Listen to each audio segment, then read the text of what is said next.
Hello everyone, this is Abhishek Malan. How are you students? I hope you all well. So आज हम बात करने वाले हैं class 10 subject maths chapter 9 that is height and distance, जिसको हम सब एप्लीकेशन ऑफ ट्रिग्नोमेट्री भी बोलते हैं। सो आज हम इस रिवीजन वीडियो में कुछ एक्स्ट्रा क्वेश्चंस के ऊपर डिस्कस करेंगे। Okay, so let's see the question. The question is angle of elevation of a jet plane from a point A on the ground is 60 degree। किसी भी एक प्लेन का, jet plane का ground के किसी पॉइंट से जो एलिवेशन है वो 60 डिग्री है। After a flight of 30 seconds the angle of elevation changes to 30 degree, यानी कि कुछ 30 सेकेंड्स के बाद, जैसे वो एरोप्लेन मूव कर रहा है, बेसिकली वो स्टेबल नहीं है, तो उन्होंने कहा कि वो जो 30 सेकेंड के बाद जब वो जेट प्लेन मूव करके थोड़ा सा आगे बढ़ेगा, तो अब अगर आप उसका एलिवेशन देखोगे तो वो कितना बन जाता है, 30 degree. So if the jet plane is flying at a height of 3600√3 metre, कि अगर जेट प्लेन की जो हाइट है वो ये है, तो स्पीड क्या होगी जेट प्लेन, हमें स्पीड बतानी है। तो देखते हैं। सपोज करें ये हमारा ग्राउंड हो गया और ये हमारा जेट प्लेन हो गया। मान लीजिए यहाँ इस पॉइंट पे हमारा जेट प्लेन है और यहाँ से जेट प्लेन की जो हाइट है वो है 3600√3 मीटर। ओके, अब ये पॉइंट मान लेते हैं, ये पॉइंट है ए। इस ए पॉइंट से जब मैंने इस एरोप्लेन को, जेट प्लेन को ऑब्जर्व करा, तो हमारा एंगल ऑफ एलिवेशन कितना बना, 60 डिग्री का। लेकिन थोड़ी देर बाद ये जेट प्लेन इस तरफ मूव करा, तो मूव करने के बाद मान लीजिए ये जेट प्लेन यहाँ पे आ गया। हाइट सेम थी, जेट प्लेन मूव करके इधर आ गया, लेकिन हाइट उसकी वही है, हाइट चेंज नहीं हुई। हाइट कितनी है, 3600√3 मीटर। अब अगर मैं इस पॉइंट से उस जेट प्लेन को दोबारा से ऑब्जर्व करूं, तो हमारा एंगल ऑफ एलिवेशन बन जाता है 30 डिग्री। तो उन्होंने कहा है कि यहाँ से जब जेट प्लेन इस तरफ जा रहा था, 30 सेकेंड्स ले रहा था, यहाँ से यहाँ तक जाने के लिए कितना टाइम लगा है, 30 सेकेंड लगा है। तो उस जेट प्लेन की स्पीड क्या है? देखिए, स्पीड का फॉर्मूला क्या होता है, डिस्टेंस अपॉन टाइम। अब वो जेट प्लेन यहाँ से यहाँ तक 30 सेकेंड में गया है, तो यहाँ से यहाँ तक की अगर मेरे को डिस्टेंस पता लग जाएगी, तो यहाँ से यहाँ तक का हमारे पास टाइम है 30 सेकेंड। तो अगर हमें यहाँ से यहाँ तक की डिस्टेंस पता लग जाएगी, so we can easily find out the speed of the jet plane. Okay, so इसको नेमिंग कर देते हैं। This is A point, B point, C, D and E. Okay, so इसको हम एक्स ले लेते हैं और ये पार्ट वाई हो जाता है। तो सबसे पहले हम ये वाला ट्राइंगल लेंगे ताकि x निकाल पाए।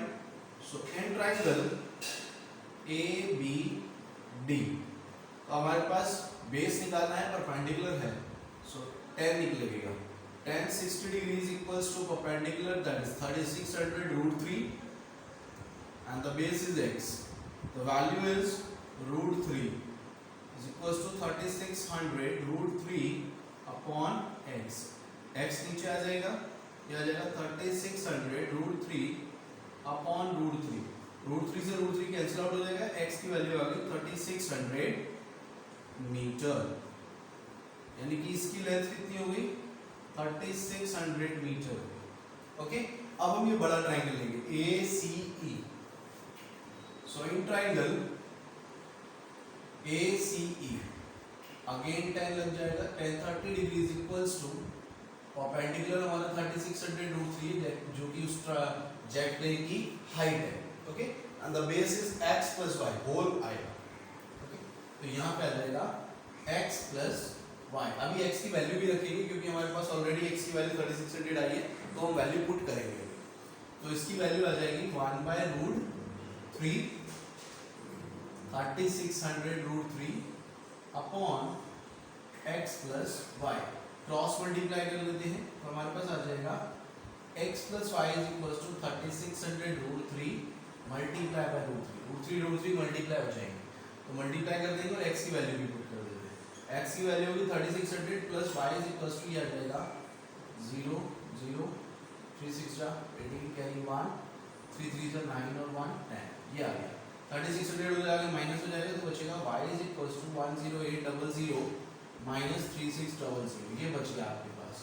तो ये हमारे पास आ गया y is equals to 0 0 8 - 6 2 and 10 - 3 7 7200 metre distance आ गई जो वो जेट प्लेन 30 सेकेंड्स के अंदर ट्रैवल कर रहा है। Okay, so now we can find out the speed easily. Speed is equals to distance by time.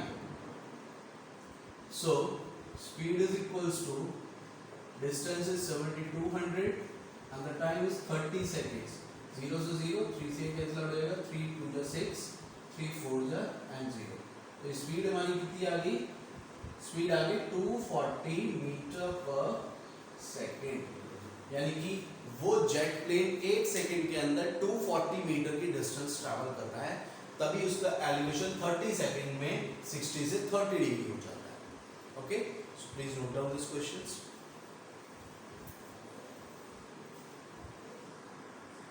So next question हमें दे रखा है the angle of elevation of a cloud from a point 60 metre above a lake is 30 degree.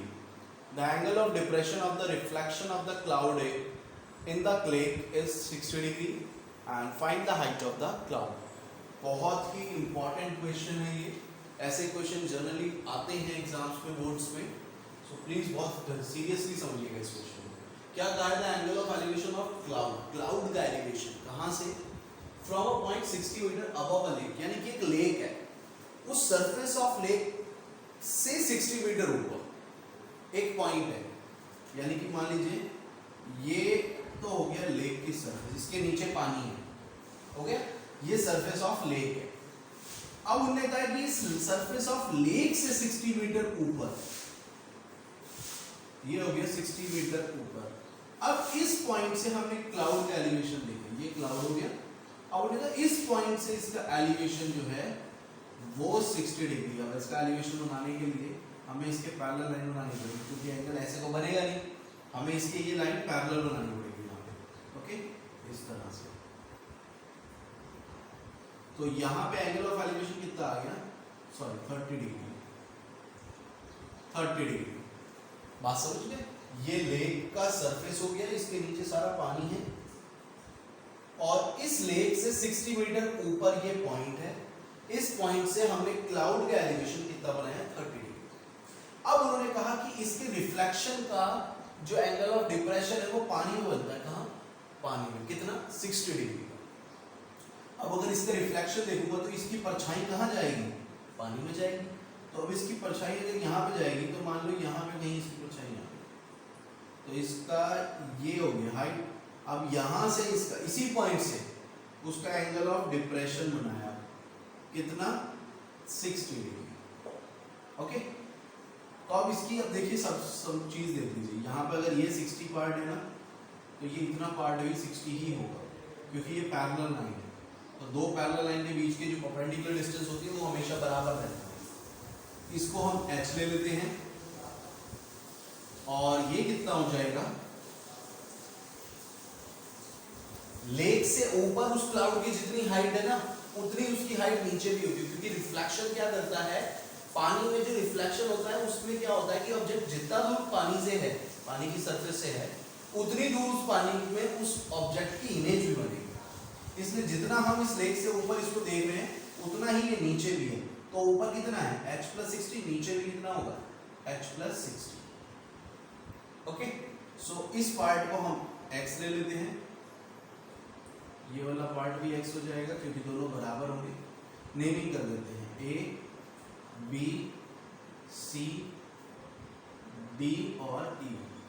Okay, तो अब हमारे पास, हमने सबसे पहले ये वाला ट्रायंगल लेते हैं।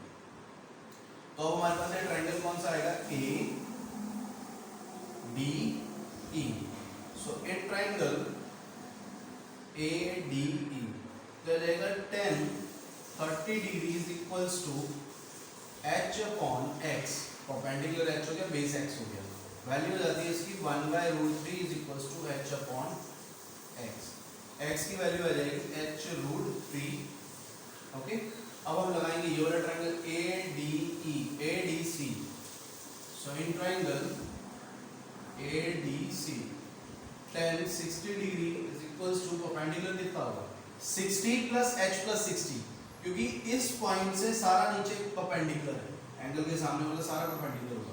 तो h plus 60 plus 60 h plus 120 आ गया आपका और बेस हो गया x, यही चीज। ओके, तो इसकी वैल्यू होती है √3 is equals to h plus 120 upon x। Cross multiply कर देते हैं, आ जाएगा x √3 is equal h plus 120।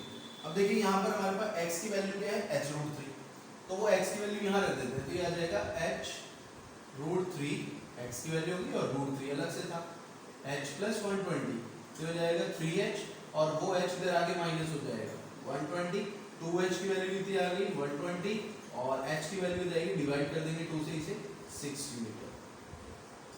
Okay, तो हाइट ऑफ क्लाउड कितना हो गया। अब हाइट ऑफ क्लाउड कहां से देखेंगे, सरफेस ऑफ लेक से। इस पॉइंट से इसकी हाइट देखोगे ऊपर कितनी है, so height of cloud is h plus 60 थी पहले और अब h की वैल्यू 60 आ गई, तो 60 प्लस 60 हो जाएगी, कितनी आ गई 120 मीटर। ओके, सो इस तरह की क्वेश्चंस आप बहुत ज़्यादा प्रैक्टिस करिएगा और भी इसके जितने भी एक्स्ट्रा क्वेश्चंस हो आपको मिले, आप उन सब की प्रैक्टिस करिएगा। और अगर कोई आपको क्वेश्चन ना आए तो प्लीज़ मुझे कमेंट बॉक्स में उस क्वेश्चन का फोटो या उस क्वेश्चन को राइट अप करके प्लीज़ भेजिए, मैं आपको जल्दी से जल्दी वो सॉल्यूशंस करते रहूँगा। Okay, thank you so much.